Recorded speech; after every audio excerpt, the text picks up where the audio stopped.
Bismillahirrahmanirrahim. Assalamualaikum warahmatullahi wabarakatuh. Waalaikumsalam warahmatullahi wabarakatuh. Biasanya kalau pada hari Lebaran tuh kan banyak orang-orang pergi ke kuburan, berziarah kubur. Nengokin kuburan ibunya, bapaknya, saudaranya. Nah, biasanya tuh kalau orang ke kuburan tuh bawa kembang atau bawa air. Nah, ceritanya ada nih si Agus ke kuburan mau berziarah ke makam ibunya. Gus, lu mau kemana? Gue mau ke makam ibu gue nih. Kok lu ke makam malah bawa Walkman? Ya gue soalnya suka dengerin musik gue. Bawa mau main game juga lu ya bawa HP? Ya gue emang suka main game. Nah kalau di kuburan itu kata Nabi, kita tuh nggak boleh melakukan atau berkata perkataan yang batil. Jadi bagusnya kita tuh kalau ke kuburan ya jangan misalnya ke kuburan malah kayak jalan-jalan dengerin musik. Atau juga jangan malah foto-foto. Nah itu suka foto-foto ya Bu di kuburan Ibu? Ya sekarang namanya anak kecil pada megang HP, jadi nggak tahu dia tuh belum belajar. Padahal itu tuh untuk menyadarkan diri kita nanti saatnya kembali yaitu seperti itu gitu. Tapi kalau ini orang kan kadang-kadang masih banyak yang belum belajar dan belum mengerti. Taunya cuma nengokin yang udah mati gitu aja dia mikirnya. Tapi padahal kan itu ini untuk mengingatkan kita kalau emangnya udah sadar, bukannya sedih Pak. Nah terus si Agus ditanya, Gus, lu kok nggak doain ibu lu, bawain kembang, apa nyiram air? Udah gua kuburan ibu gua udah gua tanemin pohon-pohon. Gua tanemin pohon Kamboja, gua tanemin pohon jambu. Pokoknya tanam-tanaman gua tanemin dah. Udah gua siram tuh pakai air segalon. Emang lu kalau tanemin pohon-pohonan, iya kan katanya kalau ditanemin pohon-pohonan kan pohon-pohonannya bertasbih.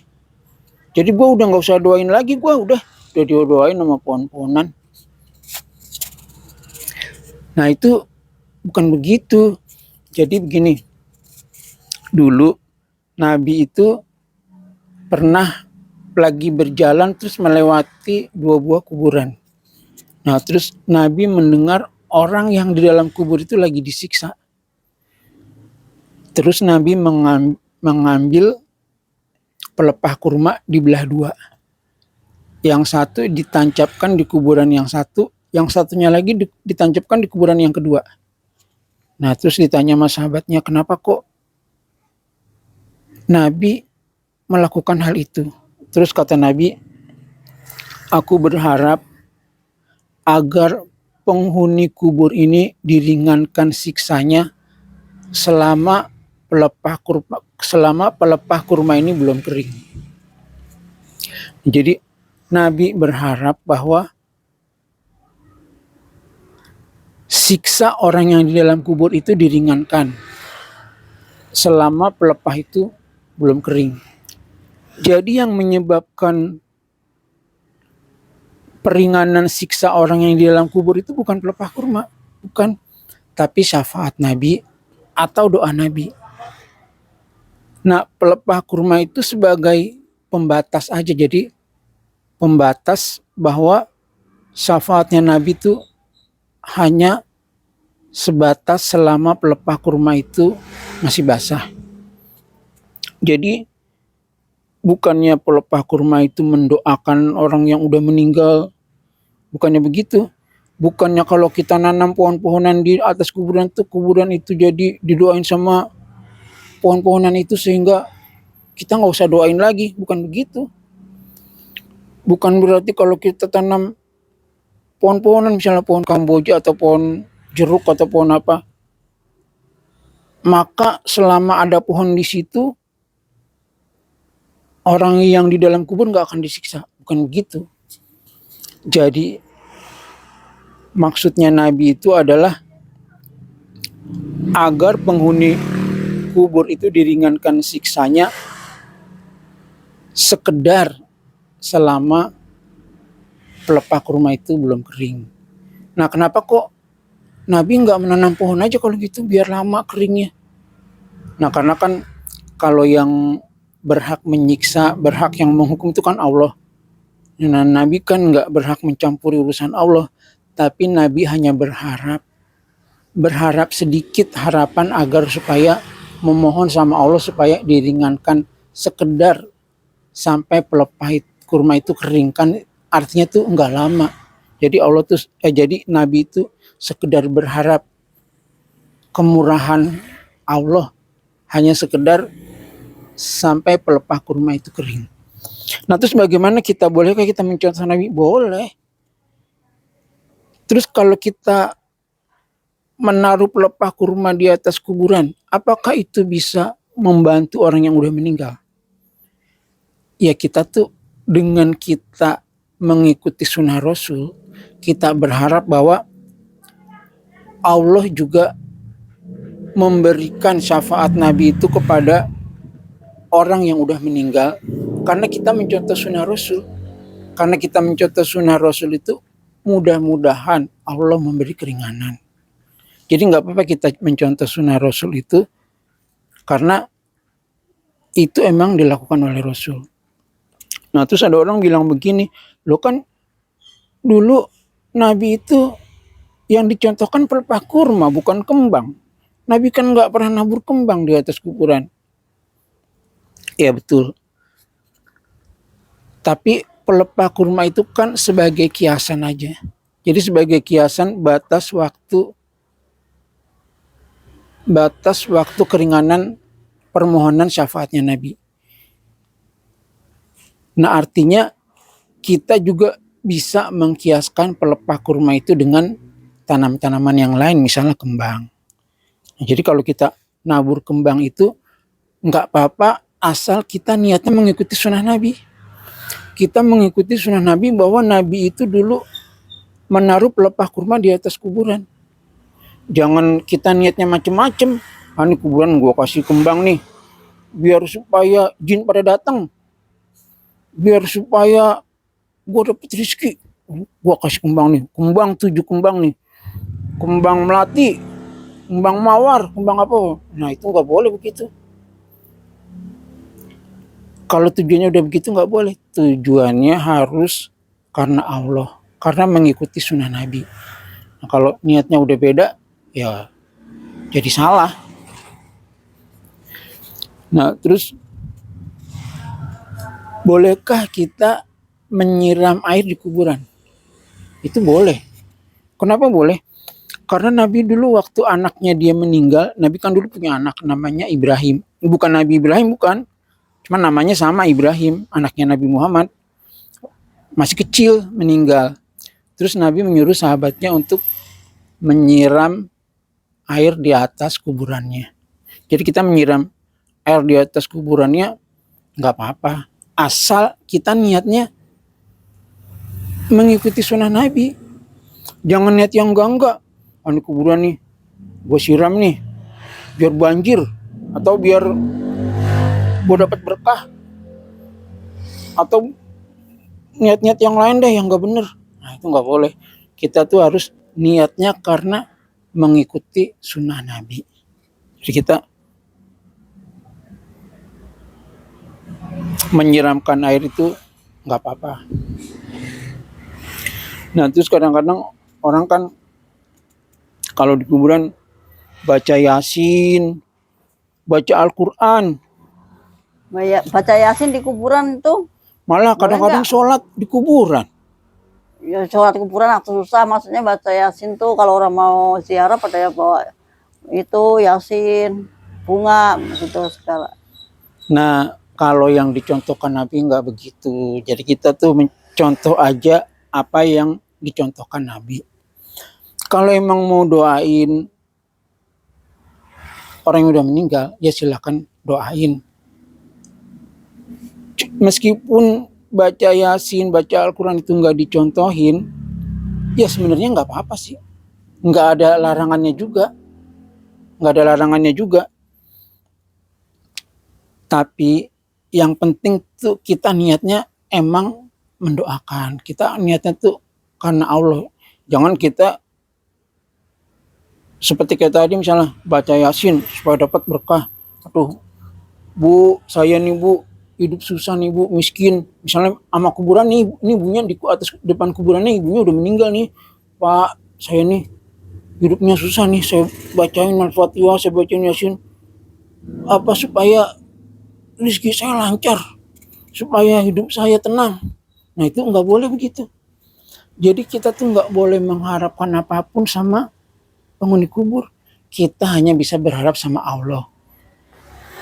Karena bagaimana mungkin kita minta tolong sama penghuni kubur. Penghuni kubur aja udah nggak bisa nolong dirinya sendiri.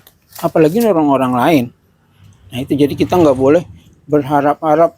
Misalnya ulama nih kiai. Oh misalnya, wahai Ustadz itu kan wali ini apa nih.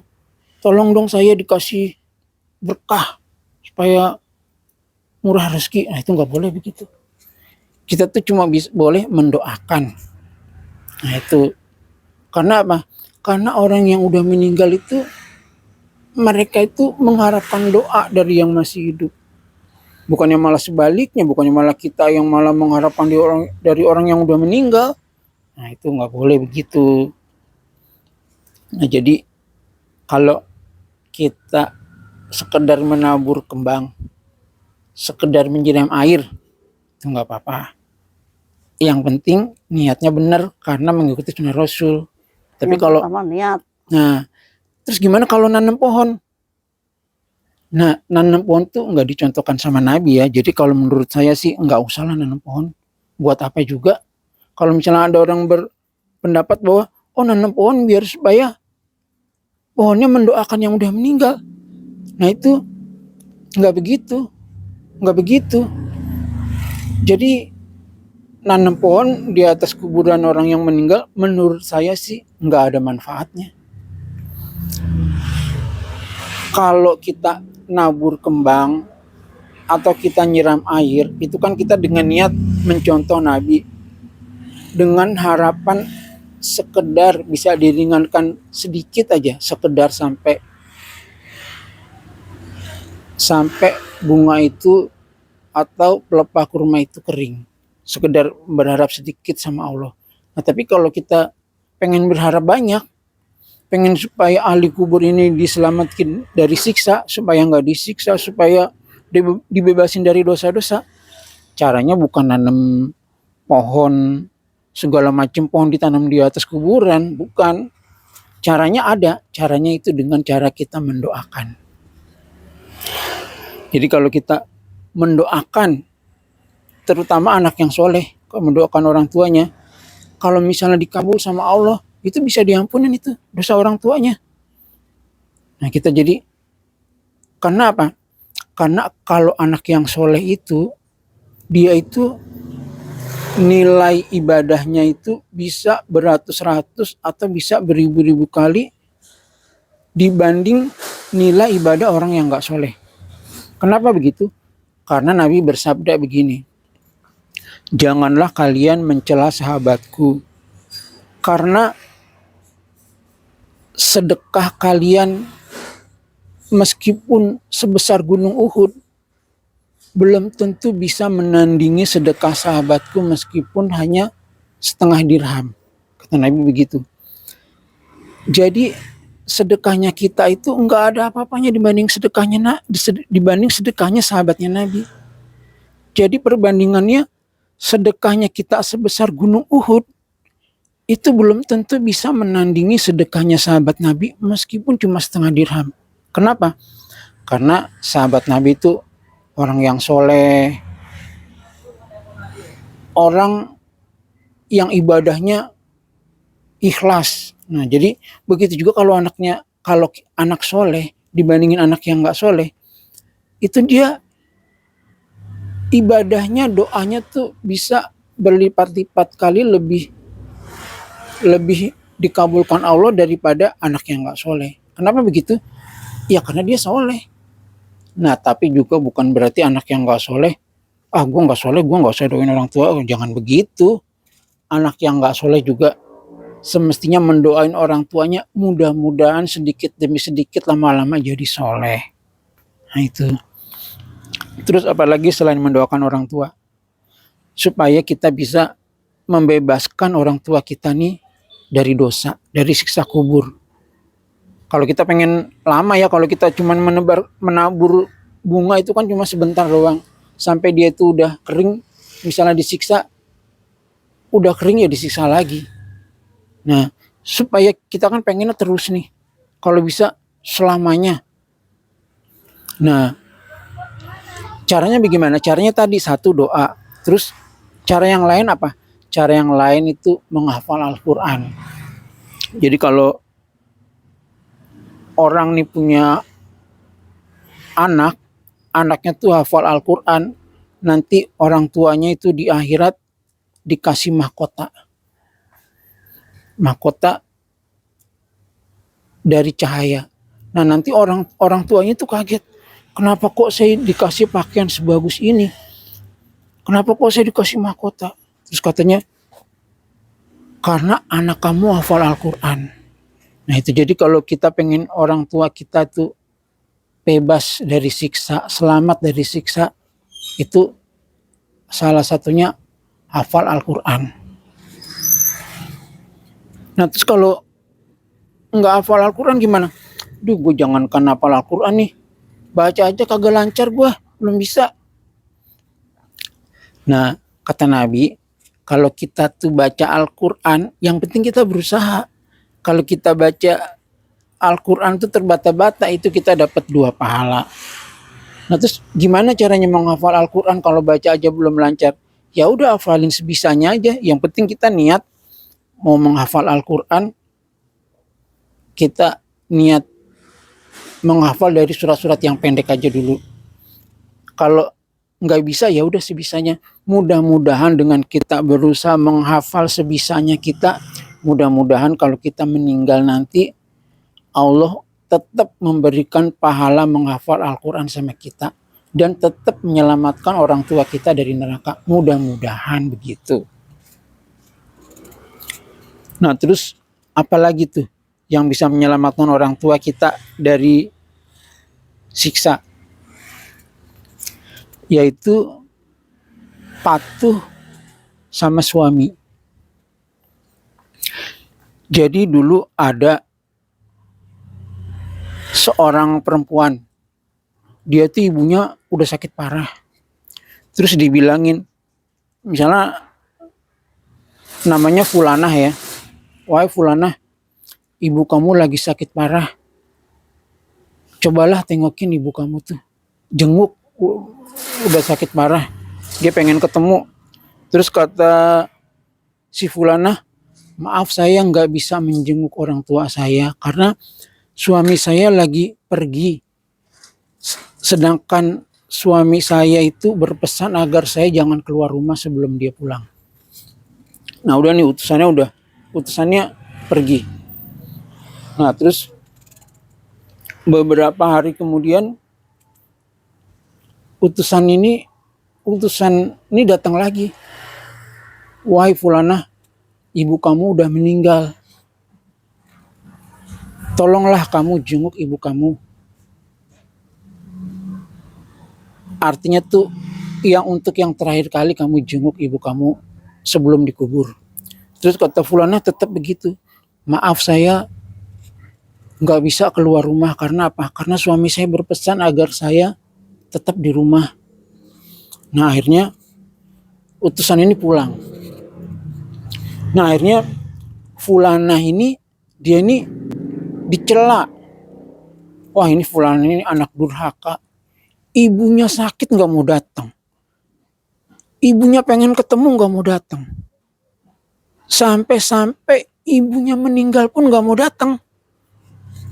Nah terus diaduin sama Nabi, wahai Nabi, si fulana tuh dia ini anak durhaka, dia ini orang tuanya sampai meninggal aja dia nggak mau datang. Terus kata Nabi apa? Kata Nabi, fulana itu dia patuh dengan suaminya. Karena dengan patuhnya fulana itu kepada suaminya, maka dosa-dosa ibunya semuanya diampuni. Kata Nabi begitu.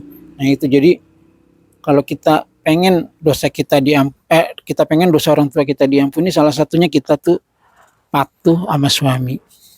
Ada yang mau ditanyain nggak, Bu? Ya udah. Ya begitu aja. Wassalamualaikum warahmatullahi wabarakatuh. Waalaikumsalam warahmatullahi wabarakatuh.